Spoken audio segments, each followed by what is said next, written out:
So the room that we're in today is the room in our Catkin building. So this will more often than not be one of the rooms that you come to for therapeutic support. All of our rooms are a very similar layout. We have lots of comfy chairs, tables, and the use of a whiteboard within this room as well.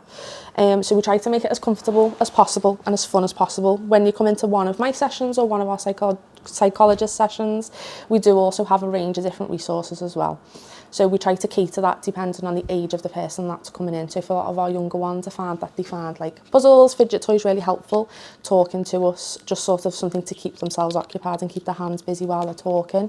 I tend to use a lot of colouring techniques, a lot of creative activities with our younger ones as well to get them to engage. So they love a good piece of paper with colouring pens and utilising that within our sessions rather than just talking at them or printing resources, or we often make use of like the whiteboard and things like that.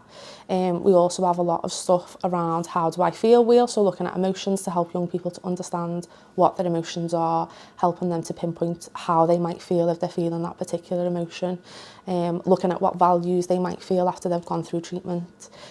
We try to utilise things when we're supporting young people with anxiety, so we use things like our worry monsters just to try and make it that little bit more fun and make it that little bit more child friendly, so perhaps those worries don't seem as scary or daunting when they're wanting to talk to us about it.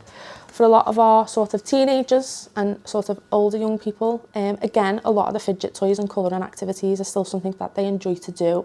It kind of gets them involved. They tend to talk a lot more while they're busy doing something. It helps them to express themselves. Sometimes it will just be that we utilise talking within the session. We might utilise things like playing games. Board games normally helps them quite a lot. Whatever's going to make them feel comfortable and make this room as friendly as possible.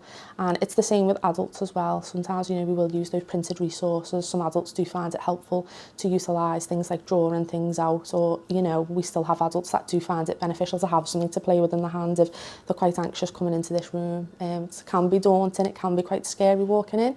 So we do just like to make it as comfortable as we possibly can. So hopefully sort of seeing the room and seeing what it looks like will make people feel a little bit more comfortable.